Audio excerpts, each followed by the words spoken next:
নমস্কার, নিউজ নামের প্রাইম নিউজে আপনাদের সবাইকে স্বাগত। আমি রয়েছে আপনাদের সাথে মীনাক্ষী। চোখ রাখছি খবরে। সংসদে সাংসদদের বলার অধিকার কেড়ে নিচ্ছেন কয়েকজন বলে মন্তব্য করলেন প্রধানমন্ত্রী নরেন্দ্র মোদী। সোমবারের সংসদের শীতকালীন অধিবেশন শুরুর প্রাক্কালে বিশেষ করে বিরোধী দল কংগ্রেসকে আক্রমণ করেন প্রধানমন্ত্রী নরেন্দ্র মোদী। সোমবার থেকে শুরু হওয়া সংসদের শীতকালীন অধিবেশন ফের কংগ্রেস সহ বিরোধী দলগুলিকে নিশানা করলেন প্রধানমন্ত্রী নরেন্দ্র মোদী। সংসদ ভবনের বাইরে নিজের বক্তব্য শীতকালীন অধিবেশনের গুরুত্ব তুলে ধরেন প্রধানমন্ত্রী। যেহেতু 2024 সালে এটাই সংসদের শেষ অধিবেশন, তাই সব সাংসদকে এই অধিবেশনে যোগ দেওয়ার আহ্বান জানান তিনি। তারপরেই প্রথমে নাম না করে তারপর নাম করে বিরোধীদের তোপ দাগেন প্রধানমন্ত্রী নরেন্দ্র মোদী। সংসদের সাংসদদের বলার অধিকার কেড়ে নিচ্ছেন কয়েকজন, এরাই সংসদে হাঙ্গামা বাঁধাচ্ছেন। ফলে বলার সুযোগ পাচ্ছেন না নতুন সাংসদরা। সংসদের নিয়ন্ত্রণ এই সাংসদেরা হাতে নেওয়ার চেষ্টা চালাচ্ছেন বলে মন্তব্য করেন প্রধানমন্ত্রী।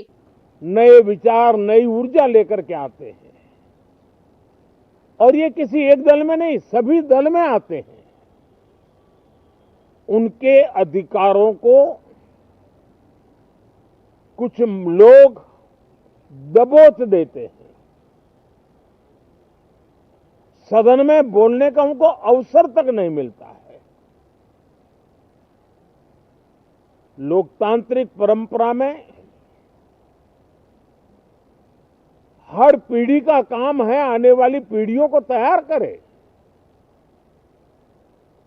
लेकिन 80-80, 90-90 बार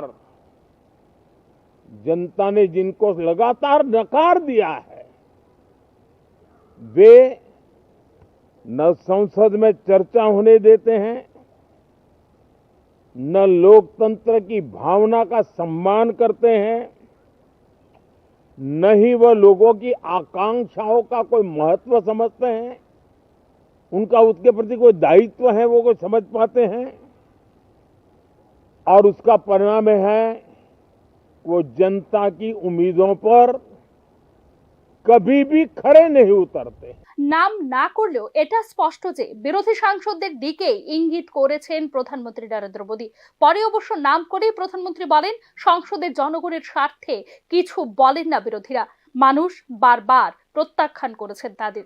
গণতন্ত্রের শর্তই হলো আমরা মানুষের সিদ্ধান্তকে সম্মান জানাবো এবং তাদের প্রত্যাশা পূরণের জন্য দিনরাত কঠোর পরিশ্রম করব বলে উল্লেখ করেন প্রধানমন্ত্রী নরেন্দ্র মোদী। বিরোধী সাংসদদের আকাঙ্ক্ষার প্রশংসাও করেছেন প্রধানমন্ত্রী নরেন্দ্র মোদী। বিরোধী সাংসদদের কেউ কেউ সংসদের দায়িত্বশীল আচরণ করেন, তারা চান সংসদের কাজ মসৃণভাবে পরিচালিত হোক। কিন্তু যারা মানুষের দ্বারা বারবার প্রত্যাখ্যাত, তারা সঙ্গীদের বক্তব্য উপেক্ষা করেন বলে জানান প্রধানমন্ত্রী। और कुछ विपक्ष बहुत जिम्मेदारी से व्यवहार करते भी हैं। उनकी भी इच्छा रहती है कि सदन में सुचारू रूप से काम हो, लेकिन लगातार जिनको जनता ने नकार दिया है, वे अपने साथियों की बात को भी दबोच देते थे, उनकी भावनाओं का भी अनादर करते हैं, लोकतंत्र की भावनाओं का अनादर करते हैं। এই মন্তব্যের মধ্য দিয়ে বিরোধী জোটে ফাটল ধরাতে চেয়েছেন প্রধানমন্ত্রী নরেন্দ্র মোদী বলে মনে করছেন রাজনৈতিক মহল। এই ক্ষেত্রে মূলত কংগ্রেসকে আক্রমণের কেন্দ্রবিন্দুতে করে ছাড় দিতে চেয়েছেন বিরোধী জোটে থাকা শরিক দলগুলিকে বলে মনে করছেন রাজনৈতিক তথ্যবিজ্ঞরা। আদানি ঘোষ বিতর্ক, ওয়াকফ বিল এবং মণিপুর সংকট, এই তিন বিষয় নিয়ে শীতকালীন অধিবেশনে ঝড় তোলার পরিকল্পনা করেছে বিরোধী দলগুলি। বিরোধীরা ঝাড়খণ্ডে নিজেদের দখলে রাখলেও মহারাষ্ট্র বিধানসভা নির্বাচনে জয় লাভ করে মনোবল অনেকটাই চাঙ্গা বিজেপি এবং তার নেতৃত্বাধীন এনডিএ শিবির। Bureau report, news now. প্রত্যাশা মতে আদানি ঘোষকাণ্ড ইস্যুতে উত্তাল হলো সংসদের শীতকালীন অধিবেশনের প্রথম দিন। এই প্রেক্ষিতে বুধবার পর্যন্ত মুলতবি হলো লোকসভা এবং রাজ্যসভার অধিবেশন। এদিকে প্রথমবারের মতো যোগ দিলেন রাজ্যসভার ত্রিপুরা সাংসদ রাজীব ভট্টাচার্য। নির্ধারিত সূচি অনুযায়ী সোমবার থেকে শুরু হয়েছে সংসদের শীতকালীন অধিবেশন। ঐতিহ্য অনুসারে প্রথম দিনেই সংসদ ভবন কমপ্লেক্সে হংসদ্বারের কাছে নিজের বক্তব্য রাখেন প্রধানমন্ত্রী নরেন্দ্র মোদী। এরপর আনুষ্ঠানিকভাবে শুরু হয় লোকসভা ও রাজ্যসভার অধিবেশন। কিন্তু অধিবেশনের শুরুতেই মুলতবি হয়ে যায় সংসদের উচ্চ কক্ষ এবং নিম্ন কক্ষ। সোমবার অধিবেশন শুরু হতেই আদানি ঘোষ কাণ্ড এবং মণিপুরের সহিংসতা ইস্যুতে আলোচনার জন্য দাবি করে কংগ্রেস সহ অন্যান্য বিরোধী রাজনৈতিক দলগুলো। তার জেরে প্রথমে 1 ঘন্টার জন্য রাজ্যসভার অধিবেশন মুলতবি রাখা হয়। 2 দফায় স্থগিত রাখা হয় লোকসভার অধিবেশনও। পরবর্তী সময়ে আগামী 27 নভেম্বর পর্যন্ত লোকসভা এবং রাজ্যসভার অধিবেশন মুলতবি ঘোষণা করেন অধ্যক্ষ। বুধবার বেলা 11টায় শুরু হবে উভয় কক্ষের অধিবেশন পর্ব। সংসদের চলতি শীতকালীন অধিবেশনে বেশ কয়েকটি গুরুত্বপূর্ণ বিল পাশ করার সিদ্ধান্ত করবে সরকার পক্ষ। এগুলির মধ্যে রয়েছে ওয়াকফ বিল সহ মোট 16টি বিল। এমন পরিস্থিতিতে ওয়াকফ বিল নিয়ে হট্টগোল হওয়ার সম্ভাবনা রয়েছে সংসদে। এছাড়াও ব্যাংকিং বিধি বিল সংশোধন এবং রেলওয়ে সংশোধন বিলও পেশ করা হবে, যা গত অধিবেশনে লোকসভায় পেশ করা হলেও সেখানে পাশ করাতে পারেনি সরকার। ভারতীয় বিমান বিল রাজ্যসভায় পেশ করা হবে, যা বর্ষা অধিবেশনে লোকসভার অনুমোদন পেয়েছে। কংগ্রেস সহ অনেক বিরোধী দল অনেক গুরুত্বপূর্ণ বিল নিয়ে আপত্তি করতে পারে। এমত অবস্থায় সংসদের শীতকালীন অধিবেশন যে উত্তাল হবে তা এক প্রকার নিশ্চিত। এদিকে সংসদে প্রথমবারের মতো পা রাখলেন ত্রিপুরা রাজ্যসভার সাংসদ রাজীব ভট্টাচার্য। সংসদের শীতকালীন অধিবেশনে প্রথম দিন সোমবার রাজ্যসভার অধিবেশনে যোগ দেন রাজীব ভট্টাচার্য। সোমবার থেকে শুরু হওয়া সংসদের এই শীতকালীন অধিবেশন চলবে 20 ডিসেম্বর পর্যন্ত। Bureau report, news now. Agartala MBB stadium ও নরসিংগড় আন্তর্জাতিক স্টেডিয়ামের ফ্লাড লাইট কেলেঙ্কারিতে যুক্ত অপরাধীদের গ্রেপ্তারের দাবিতে সোমবার পুলিশ মহানির্দেশকের নিকটে ডেপুটেশন প্রদান করলেন ত্রিপুরা ক্রিকেট অ্যাসোসিয়েশনের কর্মকর্তারা। 2017 সালে আগরতলা এমবিবি স্টেডিয়ামে ও নরসিংগড় আন্তর্জাতিক স্টেডিয়ামের ফ্লাড লাইট সংক্রান্ত ব্যাপারে চুক্তিপত্র অনুযায়ী 10 কোটি টাকার কাজ আরকেএসপি এজেন্সিকে দেওয়া হয়েছিল, কিন্তু এজেন্সি থেকে অতিরিক্ত বিল আদায় করে এজেন্সি থেকে তহবিলের অপব্যবহার করা হয়েছে বলে অভিযোগ করেন ক্রিকেট অ্যাসোসিয়েশনের কর্মকর্তারা। ফ্লাড লাইট সংক্রান্ত দুর্নীতির সঙ্গে জড়িতদের গ্রেপ্তারের দাবিতে পুলিশ মহানির্দেশকের নিকটে ডেপুটেশন প্রদান করা হলে তিনি তদন্ত সাপেক্ষে দুর্নীতির সঙ্গে জড়িতদের বিরুদ্ধে ব্যবস্থা গ্রহণের আশ্বাস দিয়েছেন বলে জানানো হয় ত্রিপুরা ক্রিকেট অ্যাসোসিয়েশনের পক্ষ থেকে। করেছি যে ইনভেস্টিগেশন চলছে এমবিবি ফ্লাড লাইটের দুর্নীতির ব্যাপারে, এটার পাশাপাশি এটার এক্সটেনশন যেহেতু পলিটেকনিক ইন্টারন্যাশনাল স্টেডিয়াম অবধি গেছে, ওখানেও যেন ইনভেস্টিগেশন করা হয়। এবং আমার সাথে একমত হয়েছেন ডিজিপি সাহেব এবং বলেছেন যে এটা ভালো হয়েছে, আমরা দেখব। রাতের আধারে আক্রান্ত সংবাদ মাধ্যম। রবিবার গভীর রাতে সিদ্ধি আশ্রম বিওসি সংলগ্ন এলাকায় দুষ্কৃতীদের আক্রমণে মারাত্মকভাবে জখম হয়েছে সাংবাদিক সুজিত আচার্য। পরবর্তী সময়ে তার সহকর্মী ও এলাকাবাসীদের সহায়তা দুষ্কৃতীদের গ্রেপ্তার করতে সক্ষম হয়েছে পুলিশ। জানা যায়, রবিবার গভীর রাতে বাইপাস সংলগ্ন এলাকায় কাজ করে বাড়ি ফেরার সময় একটি ইকো গাড়ি করে কয়েকজন দুষ্কৃতী সাংবাদিক সুজিত আচার্য ও তার সহকর্মীর পিছু ধাওয়া করে আচমকা সিদ্ধি আশ্রম এলাকায় তার মোটর সাইকেলে সজোরে ধাক্কা মেরে তাকে মাটিতে ফেলে বেধড়ক মারধর করতে থাকে। দুষ্কৃতীদের আক্রমণে তিনি গুরুতরভাবে আহত হন। পরবর্তী সময়ে হাসপাতালে নিয়ে তার চিকিৎসা করানো হয় বলে জানা যায়। দুষ্কৃতীদের আক্রমণে গুরুতর আহত হয়ে ঘটনার বর্ণনা প্রসঙ্গে সংবাদ মাধ্যমকে বিস্তারিত জানিয়েছেন সাংবাদিক সুজিত আচার্য।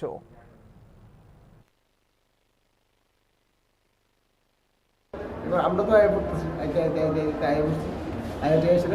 সবাই যার জন্য আইতেছি, আমার কালিগো আছে, কালিগোর কাছে আমরা 4-5 জন আসলাম, আমরা তার আধার মতন বাইক চালিয়ে গেছে। এভাবে আমিও আস্তে আস্তে চালাই যেতেছি। হঠাৎ করে ঠিক সিদ্ধি আশ্রমের মিউজিয়ামের একটু সামনেই হঠাৎ করে একটা গাড়ি, এই গাড়ি এসে ধরুন করে আমার বাড়ি মারছে। বাইকের সঙ্গে সঙ্গে ঘুরে গেছিল, পড়ছি পরে দিয়ে গাড়ির থেকে নেমে সেটা মানে যা পাই আমার যতটুকু বাড়ছে, হ্যাঁ, হেলমেট দিয়া, তারপরে গাড়ি যে রড দিয়া পিছনে মারছে, মানে এসে বসে নিয়ে মানে যা খুশি তাই করছে। কতজন ছিল? প্রায় 5-6 জন। মহারাজগঞ্জ বাজারে যানবাহন সহ সাধারণ মানুষের চলাচলে অসুবিধার বিষয়টি নিয়ে বরাবরই প্রশ্ন চিহ্নের সামনে উঠে আসছে সংশ্লিষ্ট বাজারে একাংশ ব্যবসায়ীদের ওপর। এক্ষেত্রে প্রশ্ন উঠছে ট্রাফিক দপ্তরের নির্লিপ্ত ভূমিকার ওপরও। বিষয়টি অনুধাবন করে সোমবার ট্রাফিক দপ্তরের উদ্যোগে এক বিশেষ অভিযান চালানো হয় মহারাজগঞ্জ বাজারে। বিশেষ অভিযানের নেতৃত্বে ছিলেন ট্রাফিক দপ্তরের এডিশনাল এসপি সুধানিকা রায়। এক্ষেত্রে বিশেষ করে ব্যস্ততম সময়ে যানবাহন দাঁড় করিয়ে পণ্য লোডিং আনলোডিং না করার জন্য প্রাথমিকভাবে ব্যবসায়ীদের সতর্ক করা হয়েছে বলে জানিয়েছেন তিনি।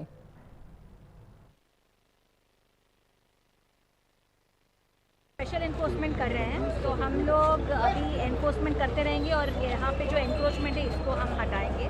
जो भी रोड को ऑब्स्ट्रक्ट कर रहा है, कंजेशन कर रहा है, जाम कर रहा है, उसको हम लोग सॉल्व करने के लिए कोशिश कर रहे हैं। फिर भी अगर ना नहीं हुआ तो क्या फाइन वगैरह ऐसा कुछ होगा? हाँ, हम लोग अगर ये लोग बात मानते नहीं हैं तो हम लोग को लीगल एक्शन लेना पड़ेगा। मैडम आप आज आए हैं, आज ठीक हो जाएगा, लेकिन 2 दिन बाद ऐसे नहीं, हम सेम लोग हो जाएगा। एनफोर्समेंट करते रहेंगे, हम लोग आते रहेंगे कंटिन्यूअसली। तो বাংলাদেশের অস্থির রাজনৈতিক পরিস্থিতির কারণে মৈত্রী সেতু দিয়ে এখনো পর্যন্ত শুরু হয়নি যাত্রী চলাচল। তবে ইতিমধ্যে ভারত এবং বাংলাদেশের মধ্যে স্থাপিত হয়েছে সুসম্পর্ক। এ প্রেক্ষিতে মৈত্রী সেতু দিয়ে যাত্রী চলাচল শুরু হবে বলে সাধারণ মানুষের প্রত্যাশা। এদিকে সাবরুম আইসিপির প্যাসেঞ্জার টাওয়ার উদ্বোধন হবে মঙ্গলবার। সাবরুম মৈত্রী সেতু সংলগ্ন সুসংহত স্থলবন্দর যাত্রী চলাচলের প্যাসেঞ্জার টাওয়ার উদ্বোধন করবেন পোর্ট ট্রাস্ট অফ ইন্ডিয়ার চেয়ারম্যান আদিত্য মিশ্র। তার সঙ্গে থাকবেন ল্যান্ড পোর্ট অথরিটি অফ ইন্ডিয়ার ঊর্ধ্বতন কর্তৃপক্ষ। উল্লেখ করা যেতে পারে, এক পক্ষকাল আগে মৈত্রী সেতুর ওপারে রামগড় স্থলবন্দর পরিদর্শন করেছিলেন বাংলাদেশ পোর্ট ট্রাস্টের চেয়ারম্যান। বাংলাদেশের বর্তমান অন্তর্বর্তী সরকারের একাধিক উপদেষ্টা শীঘ্রই রামগড় স্থলবন্দর পরিদর্শনে আসবেন বলে জানিয়েছে বাংলাদেশের সংবাদ মাধ্যমগুলো। এরই মধ্যে সাবরুম স্থলবন্দরের এই প্যাসেঞ্জার টাওয়ারের আনুষ্ঠানিক উদ্বোধন নিয়ে প্রত্যাশা জেগেছে বিশেষ করে ত্রিপুরা এবং বাংলাদেশের সাধারণ নাগরিকদের মধ্যে। মৈত্রী সেতুর উপর দিয়ে যাত্রী চলাচল শুরুর কথা ছিল গত 14 আগস্ট। সেই লক্ষ্যে সমস্ত কাজকর্ম শেষ করে নিয়েছিল ঢাকা, নয়াদিল্লি। তবে বাংলাদেশের অভ্যন্তরীণ রাজনীতির টানাপোড়েনে শেষ পর্যন্ত স্থগিত হয়ে যায় যাত্রী পারাপারের বিষয়টি। তবে ইতিমধ্যে সম্পর্ক স্বাভাবিক করতে দুদেশ উদ্যোগী হয়েছে। বরফ গলার ইঙ্গিত স্পষ্ট। এক্ষেত্রে ডিসেম্বরের মাঝামাঝি ঢাকা সফর করবেন ভারতের পররাষ্ট্র সচিব। এদিকে মৈত্রী সেতু দিয়ে কাজকর্ম শুরু করার সমস্ত প্রক্রিয়া সম্পন্ন করে নিয়েছে ভারত। সাবরুম স্থলবন্দরের প্যাসেঞ্জার টার্মিনালের উদ্বোধন ভারতের দিক থেকে ইতিবাচক ইঙ্গিত বলেই মনে করছে সংশ্লিষ্ট তথ্যবিজ্ঞ মহল। ব্যুরো রিপোর্ট, নিউজ নাও। 3.56 মাত্রা ভূমিকম্প আঘাত এনেছে উত্তর ত্রিপুরা জেলায়। ঘটনা সোমবার ভোর রাতের এই ভূমিকম্পের কথা জানিয়েছে ন্যাশনাল সেন্টার ফর সিসমোলজি। দেওয়া তথ্য অনুসারে কম্পনটি রেকর্ড করা হয়েছিল সোমবার সকালে 3:56। কম্পনটি উত্তর ত্রিপুরা জেলার চারপাশে কেন্দ্রীভূত হয়েছিল বলে জানিয়েছে ন্যাশনাল সেন্টার ফর সিসমোলজি। তবে ভূমিকম্পের কারণে জেলার কোনো অংশে ক্ষয়ক্ষতি হয়নি বলে জানিয়েছে স্থানীয় প্রশাসন।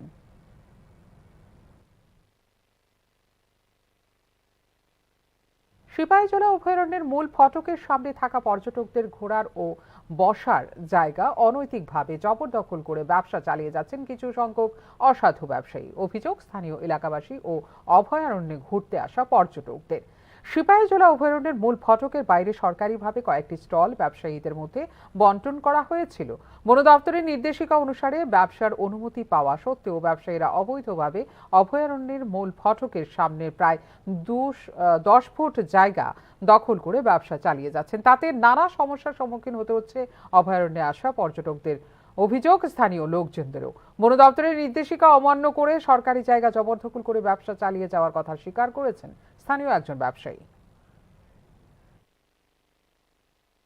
মানেন যে পর্যটকের জায়গা আপনারা দোকানদার দখল করে রাখছেন? অন্যায়ভাবে করছি আমরা। এটা কি কোনো পারমিশন আছে? না, কোনো পারমিশন। তো মানে আপনারা এখানে কতটা ব্যবসায়ী আছেন? এখানে মনে করেন আছে আমরা 6টা দোকান আছে, 7টা দোকান আছে, একটা বন্ধ আছে, 6টা।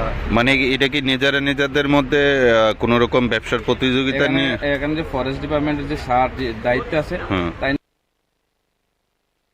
প্রয়াত হলেন ত্রিপুরার প্রথম রঞ্জি ট্রফি দলের সদস্য তারকেশ্বর দাম। মৃত্যুকালে তাঁর বয়স হয়েছিল 7। বেশ কয়েকদিন ধরে শারীরিক অসুস্থতার জনিত রোগে ভুগছিলেন তিনি। রঞ্জি ট্রফির 7 ম্যাচে 15 উইকেট দখল করেছিলেন ত্রিপুরা রঞ্জি দলের এই প্রাক্তন বোলার। 74 রানের বিনিময়ে সর্বোচ্চ 3 উইকেট দখল করেছিলেন তারকেশ্বর দাম। 4.33 ইকোনমি রেট নিয়ে রঞ্জি ক্যারিয়ারে বোলিং করেছিলেন তারকেশ্বর দাম। ক্রিকেট সংগঠক হিসেবে ত্রিপুরা ক্রিকেট অ্যাসোসিয়েশনের সঙ্গে দীর্ঘদিন ধরে যুক্ত ছিলেন তারকেশ্বর দাম। ত্রিপুরা রঞ্জি ক্রিকেট দলের চেয়ারম্যান হিসেবেও দায়িত্ব পালন করেছিলেন তিনি। মৃত্যুকালে তিনি রেখে গেছেন কন্যা এবং স্ত্রী। ত্রিপুরা প্রথম রঞ্জি ট্রফি ক্রিকেট দলের এই সদস্যের প্রয়াণে শোকের ছায়া নেমে এসেছে রাজ্যের ক্রিকেট অনুরাগী মহলে। নিয়ে নিচ্ছে একটা ছোট্ট বিজ্ঞাপন বিরতির পর ফিরে আসবো অন্যান্য খবরের সঙ্গে থাকবেন। আপনি দেখছেন নিউজ নাও, আমরা জানি কোনটা খবর।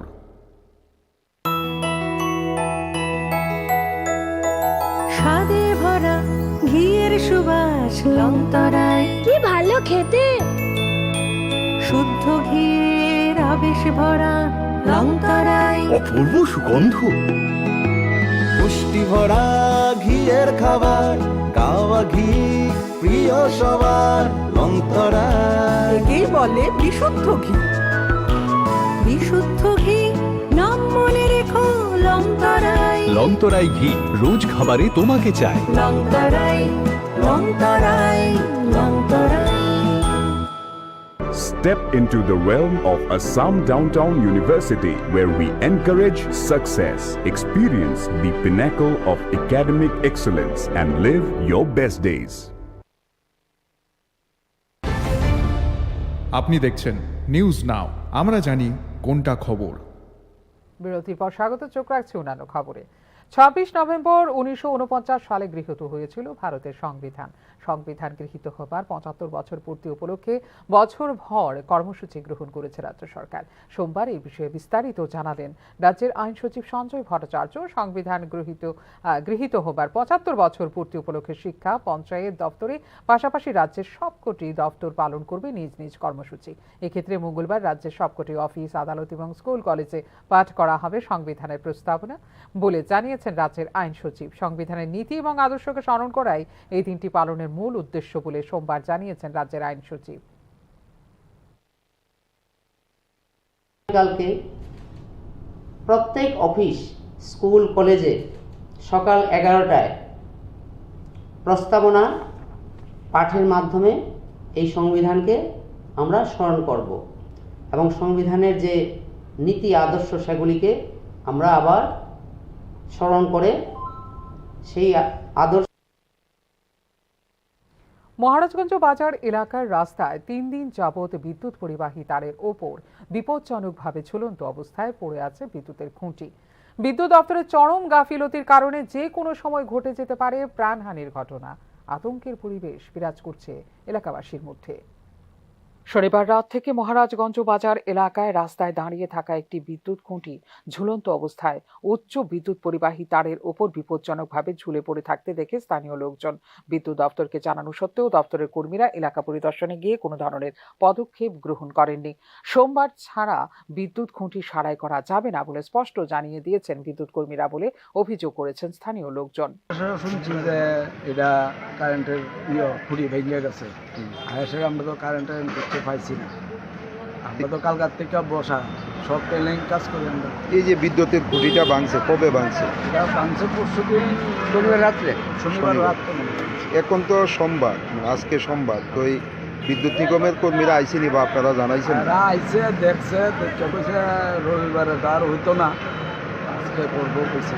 বিদ্যুতের খুঁটির এইভাবে বিপজ্জনক অবস্থায় রাস্তা দিয়ে যাতায়াতকারী স্কুল বাস থেকে শুরু করে যে কোনো গাড়িতে বিদ্যুতের তারের সংস্পর্শে এসে যে কোনো সময় ঘটে যেতে পারে চরম বিপদ।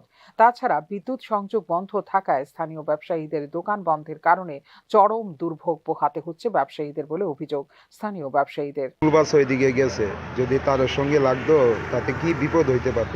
এটা তো তারা এটা চিন্তা করার দরকার। বাচ্চারা গাড়ি যা, এদিকে তো দোকানও আছে, দোকানদারের কি সব দোকানদার বিদ্যুৎ মানে এই যে খুঁটিটা যে ভাঙা হয়েছে, এতে কি মানে ব্যবসায়ীদের কোনো অসুবিধা হইতেছে? ওইটাছে না, তোমার আমরা ব্যবসা বন্ধ হইতেছে, ওই তারা কাজ বন্ধ হইতেছে, ভিক্টোরিয়া গিলের কাছে তৃতীয় বদ্ধ, ওই এই সব দোকান কারণে তার কোনো কাজ হইও না। বিদ্যুৎ নিগমের কর্মীরা আইছিল নি? হ্যাঁ বিদ্যুৎ দপ্তরের গাফিলতিতে ও অমানবিকতায় মহারাজগঞ্জ বাজার এলাকায় যদি কোনো ধরনের দুর্ঘটনা বা প্রাণহানির ঘটনা ঘটে তবে এর জন্য কি কোনো দায় বহন করবে সংশ্লিষ্ট দপ্তর? প্রশ্ন এলাকাবাসীর। ফিউরো রিপোর্ট, নিউজ নাও। বাংলাদেশ থেকে বৈধভাবে অর্থাৎ বাংলাদেশের পাসপোর্ট এন্ট্রি করে কৈলাসহর ইমিগ্রেশনে এসে রিপন দাস নামে এক ব্যক্তি, কিন্তু তাকে দেখে সন্দেহ হওয়ায় তার ব্যাগ তল্লাশি করেন ইমিগ্রেশন অফিসাররা। তল্লাশির সময় রিপন দাসের কাছ থেকে বাংলাদেশ এবং ভারতের দুদেশের পাসপোর্ট পাওয়া যায়। দুটো দেশের পাসপোর্টই ছিল রিপন দাসের নামে। এক ব্যক্তির নামে দুই দেশের পাসপোর্ট থাকার অপরাধে ইমিগ্রেশন চেকপোস্ট থেকে রিপন দাসকে গ্রেপ্তার করে কৈলাসহর থানায় নিয়ে আসে পুলিশ। পরবর্তী সময়ে ধৃত রিপন দাসের সাথে পাওয়া দুই দেশের পাসপোর্টগুলোই জব্দ করে পুলিশ। ধৃত রিপন দাসের নামে পাসপোর্ট অ্যাক্টে কৈলাসহর থানায় দায়ের করা হয় মামলা। পুলিশের প্রাথমিক জিজ্ঞাসাবাদে সে ভারতীয় নাগরিক এবং তার বাড়ি উত্তর জেলার পানিসাগর মহকুমার অগ্নিপাশা এলাকায় বলে জানিয়েছে ধৃত ব্যক্তি। সোমবারই ধৃত ব্যক্তিকে আদালতে প্রেরণ করা হয়। রিপন দাস অ্যাকচুয়ালি কালকে বাংলাদেশ থেকে পাসপোর্ট মারফতেই ফিরছিলেন। ফেরার পথে ওনার যে লাগেজ বা বিলঙ্গিংস আছে এসব চেক করতে গিয়ে আরও এক্সট্রা একটা পাসপোর্ট সঙ্গে পাওয়া গেছে, যেটা বাংলাদেশের পাসপোর্ট বলে দেখা যায়। তখন এক ব্যক্তির নামে দুইটা পাসপোর্ট। ৫ নম্বর খয়েরপুর বিধানসভা কেন্দ্রের রেশমবাগান নাথপাড়া এলাকার রাস্তা নির্মাণে দুর্নীতি ও নিম্নমানের কাজের প্রতিবাদে পথ অবরোধ করে বিক্ষোভ প্রদর্শন করে এলাকাবাসী। পথ অবরোধের কারণে রাস্তায় যানজটের সৃষ্টি হয়। পরে স্থানীয় শাসক দলীয় নেতার আশ্বাসে পথ অবরোধ তুলে নেওয়া হয় বলে জানা যায়। খয়েরপুরের নাথপাড়া গ্রামের প্রায় ১ কিলোমিটার রাস্তা নির্মাণের দায়িত্ব দেওয়া হয়েছিল ঠিকাদার অধীর দেবনাথকে। রাস্তা নির্মাণের জন্য পাথর ও পিচের পরিবর্তে সাধারণ আলকাতরা ও বালি দিয়ে রাস্তা নির্মাণ করা হয়েছে, ফলে সঙ্গে সঙ্গে রাস্তার আস্তরণ উঠে যাচ্ছে বলে অভিযোগ করেছে এলাকাবাসী। দাদা, আমরা রাস্তাটা শুধু তেল আর বালু দিয়ে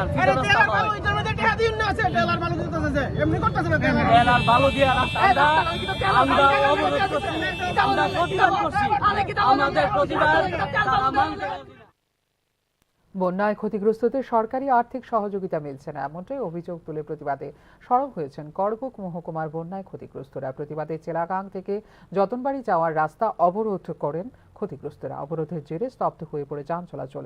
ভয়াবহ বন্যায় গোটা রাজ্যের পাশাপাশি ব্যাপক ক্ষতির সম্মুখীন হয়েছে করবুক মহকুমাবাসী। ক্ষতি হয়েছে জমি, ঘরবাড়ি। সরকারের তরফ থেকে আর্থিক সহায়তা প্রদানের আশ্বাস দেওয়া হয়েছিল, কিন্তু এখনো পর্যন্ত মেলেনি সরকারি ক্ষতিপূরণ বলে জানান বন্যায় ক্ষতিগ্রস্তরা। অবিলম্বে আর্থিক সহায়তার দাবিও করে তারা। যদি আরো 2 কিস্তি পাইতে চাও আরো টোটাল 30,000 টাকা দেওয়া লাগবে। তহসিলদার কোন জায়গার তহসিলদার জানো? চেলাগাং। তার নাম জানো? কি নাম? চেলাগাং এর তহসিলের নাম রতনমণি ত্রিপুরা। যতনবাড়ি তহসিলের নাম হইল বিক্রম। অস্ট্রেলিয়ার মাটিতে দুর্দান্ত পারফরমেন্স করল ভারতীয় ক্রিকেট দল। বর্ডার গাভাস্কার ট্রফির প্রথম ম্যাচে 295 রানের বিশাল ব্যবধানে স্বাগতিক অস্ট্রেলিয়াকে হারালো সফররত ভারত। দুর্দান্ত পারফরমেন্সের কারণে ম্যাচের সেরা হলেন ভারতীয় দলের অধিনায়ক জসপ্রীত বুমরা। অস্ট্রেলিয়ার মাটিতে ভারতের বিজয় ধ্বজা উড়িয়েছেন বিরাট কোহলি, যশস্বী জয়সওয়াল, জসপ্রীত বুমরাও। বিশাল 295 রানে ভারত হারিয়েছে অস্ট্রেলিয়াকে। বর্ডার গাভাস্কার ট্রফির প্রথম ম্যাচের প্রথম ইনিংসে মাত্র 150 রানে অল আউট হয়ে যাওয়ার পর ভারত পার্থ টেস্ট জিততে পারবে বলে সেটা ভাবতে পারেননি ভারতের অতি বড় ভক্ত। কিন্তু অধিনায়ক বুমরা আশা ছাড়েননি। প্রথম ইনিংসে অজি ব্যাটসম্যানদের বিরুদ্ধে পাল্টা আগুনে বোলিং শুরু করেন সিরাজ হর্ষিতরা। মাত্র 104 রানে গুটিয়ে দেন অজি ব্যাটিংকে। সেখান থেকে শুরু হয় ভারতের ঘুরে দাঁড়ানোর লড়াই। বলারদের দুর্দান্ত লড়াইয়ের পর ভারতীয় ব্যাটসম্যানদের তাণ্ডব দেখল পার্থের অফজাস স্টেডিয়াম।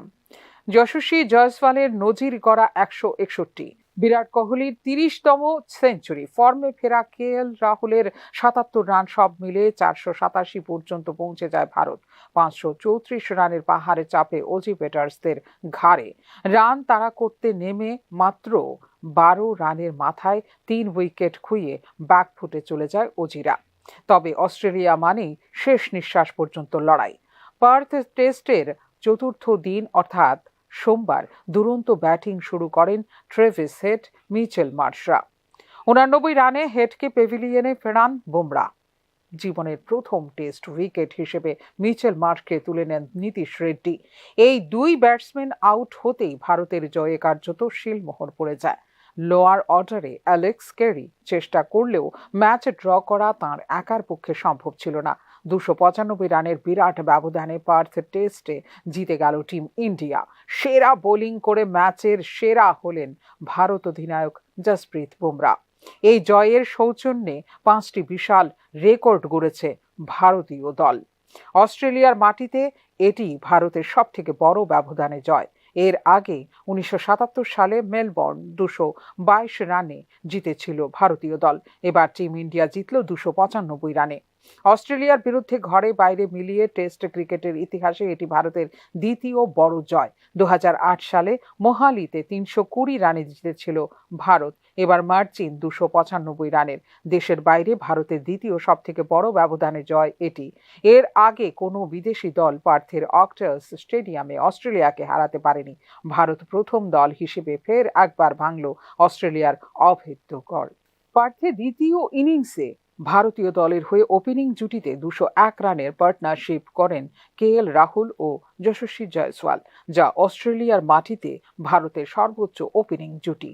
6 ডিসেম্বর থেকে শুরু হবে 5 ম্যাচের সিরিজের দ্বিতীয় ম্যাচ। ফিওরো রিপোর্ট, নিউজ নাও।